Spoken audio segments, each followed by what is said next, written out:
time now for the news review section of this broadcast. Do stay with us. The Taliban have rejected the extension of the August 31st deadline for U.S. and other foreign troops to completely withdraw from Afghanistan. The extension was unilateral by the side of the United States. It was a violation of the agreement. We want them to evacuate all foreign nationals by 31st August. The Taliban spokesman made an announcement at a news conference in capital Kabul. Zabihullah Mujahid said that the Taliban are not in favor of Afghan nationals leaving the country, urging the U.S. to stop evacuating skilled Afghans. He also stressed that the Taliban would not allow Afghanistan to be used as a base for attacking other countries. In his comments, Mujahid also referred to the formation of a new government in Afghanistan that will be announced soon. He said the Taliban will cooperate with the future government and its fighters will be recruited into the Afghan army.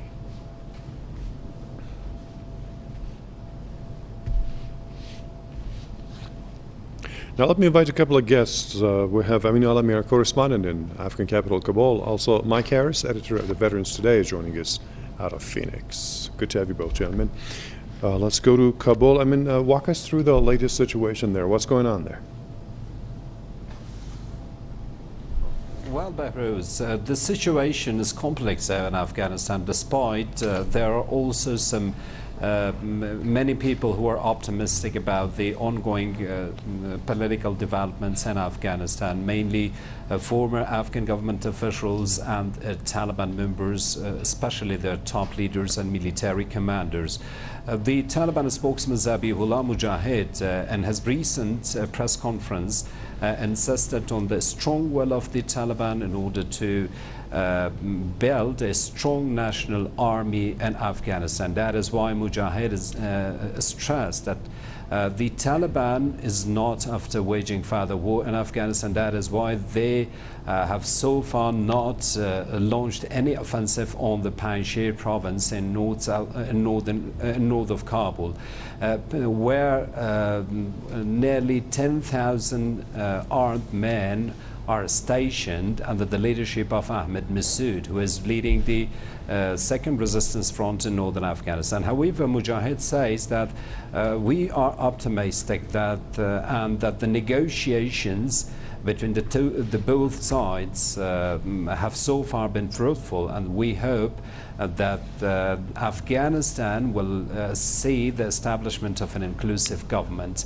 In the meantime, he rejected the presence of CIA chief in the Afghan capital Kabul and his meeting with Taliban co-founder Mullah Abdul Ghani Baradar. But in the meantime, the Taliban spokesman blamed the US for not being able or failing to bring the situation under the control inside and outside the Kabul International Airport. Mujahid also says that many foreign players, mainly the US, are after evacuating some skilled young Afghans from this country in order to further lead the country into a crisis. However, he called on all other political parties inside Afghanistan, the former government officials and many political leaders to further continue the discussions regarding to establishing an inclusive government. He also said that the Taliban had already said that they are ready to do so. But what remains to be important and remains to be seen is the real behavior of the Taliban when it comes to their promises to the people of Afghanistan, to the region and to the international community.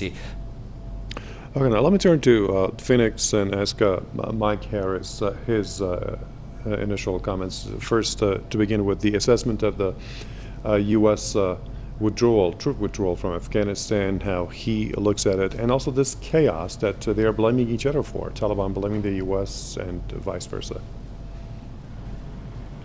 Well, the chaos is a result of the unmitigated failure of the Biden administration to structure any withdrawal in any cogent manner at all. They really